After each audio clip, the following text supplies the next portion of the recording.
She said it was just a quick business trip, 2 days at a conference in Miami. Nothing major, she told me while packing her suitcase. But something felt off. She wouldn't meet my eyes. There was a slight pause before she kissed me goodbye. It all felt rehearsed, unnatural. I tried to believe her. We'd been married for years, shared a life, had our routines. But something had shifted. Lately, she was glued to her phone, always holding it like it held government secrets. Her smartwatch buzzed constantly, and she'd check it with her body turned slightly away, shielding the screen like a teenager hiding a text. The warmth between us had started to thin, replaced with vague excuses and silent detachment. Still, I said nothing. Not yet. I needed evidence. Not suspicions or gut feelings, something undeniable. She told me her flight was Thursday morning.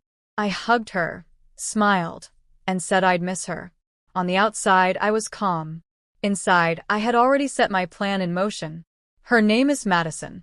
She thought she was clever. What she forgot was that months ago, I helped sync her smartwatch to our home network. It was supposed to make sharing playlists and fitness tracking easier. She never thought about it again. I never stopped thinking about it. The night she left, I stayed up late, monitoring the data feed from her watch. At 11 p.m., her heart rate spiked. Strange for someone supposedly asleep in a hotel. Then movement at 3 a.m. And finally a location pin. It wasn't her hotel. It wasn't even Miami. That's when the truth hit me like a hammer. This wasn't a business trip. It was personal. We had plans that weekend to visit her family for her father's retirement party.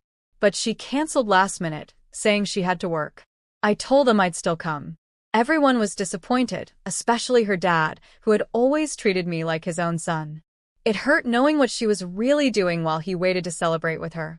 Their living room had a smart TV, the same brand as her watch. Compatible systems. Since everything was synced through our shared cloud, I still had access. I showed up at the party, smiled, shook hands, chatted with her mom.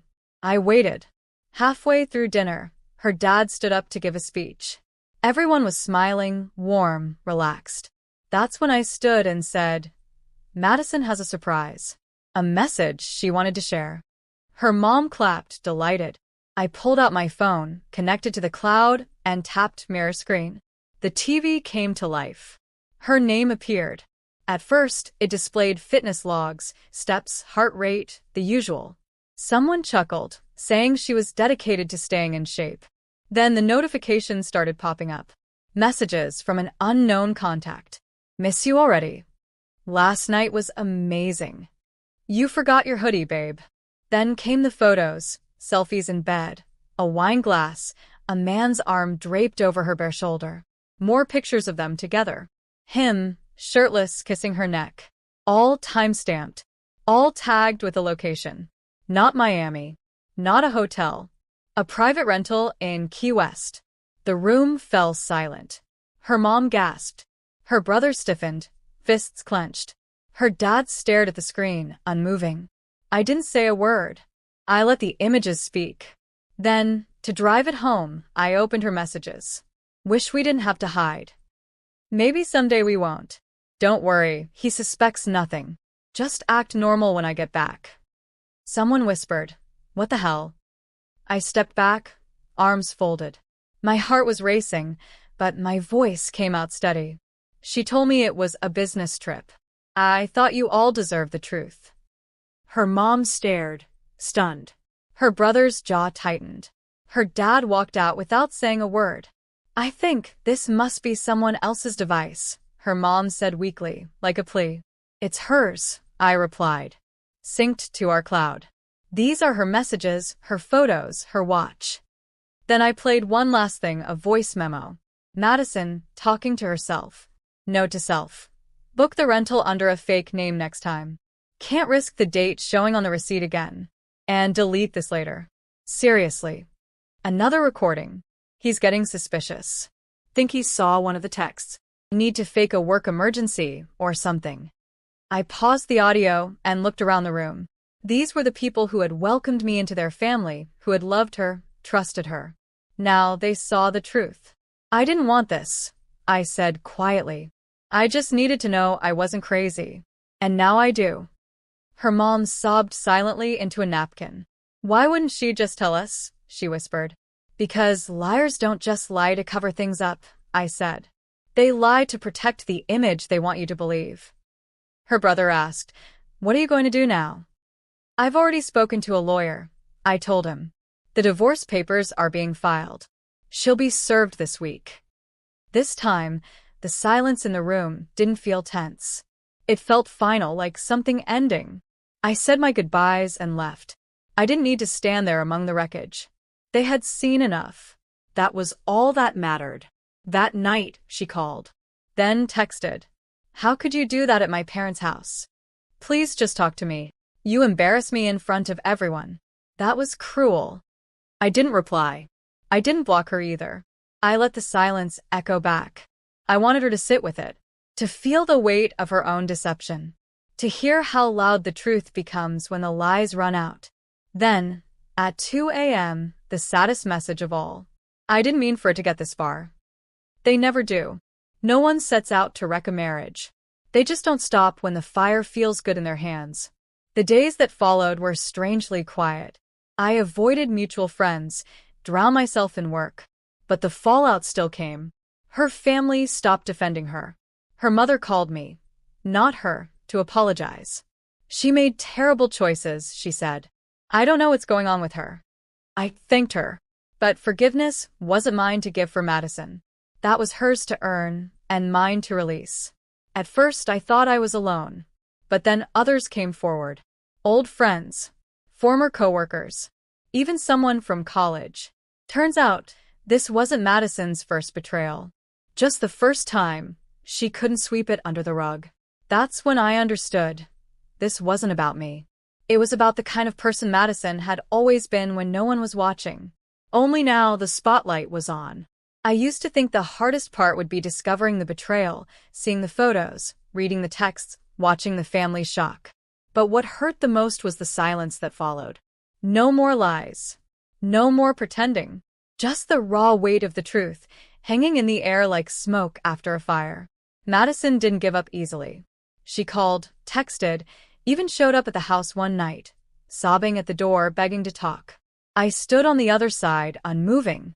She said it was a mistake, claimed it wasn't real, promised she was ending it, but she wasn't trying to fix us. She wanted to fix the narrative, to salvage the image she'd built. I didn't say a word. When she finally left, I watched from the upstairs window as she sat alone in her car, waiting for me to come out. I didn't.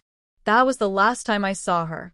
Eventually, I found out who the guy was, Tyler, a colleague from another branch. I figured it out after seeing his name tagged in a private folder. Someone who'd worked with him told me he had a reputation for being flirty. This time, though, it wasn't playful. It was destructive. I never had to confront him. A party clip leaked online and spread fast. People figured it out on their own. One of her cousins posted a quote about betrayal. Within hours, everything unraveled. Her carefully curated world collapsed. Friends distanced themselves. Family went quiet. Even her loudest defenders vanished. Then her dad emailed me. It was short, just a few lines. He thanked me for handling things with respect. Said he was heartbroken but grateful. That message meant something. A reminder that even when trust breaks, truth still matters. Meanwhile, I was rebuilding. I packed up her things, not out of bitterness, but because it was time. She texted, asking where her stuff was. I sent the storage unit address and code. Nothing extra, just fair. The real healing came from rediscovery. I started running again. Joined a photography group. Reconnected with old friends. Each small act brought back pieces of myself I didn't know I'd lost. One weekend, I drove to the coast. No phone. No noise. Just me and the waves. I sat for hours, breathing in peace. Not the fake kind you force to survive. The real kind. The kind that fills your lungs after you've been drowning. That's when I realized Madison didn't break me. She revealed herself. And that gave me clarity. It gave me freedom. I began writing. Not about heartbreak, but healing. Not for revenge, but rebirth. To prove I could rise. Weeks later, she sent one last message. I hope someday you'll forgive me. I'll never forgive myself. I didn't reply. I didn't need to. Because I had learned something. Forgiveness isn't something you give to someone else to make peace. It's something you give to yourself when you're finally ready to stop needing anything from them. And I was ready. I let go of the urge for her to feel what I felt. And that's when I finally felt free. No more anger. No more bitterness. Just space between who we were and who I was becoming. The divorce was clean. No fights. No courtroom drama. She didn't contest a thing. Maybe it was guilt. Maybe she just wanted to vanish. Either way, I signed the papers and walked away feeling lighter than I had in years.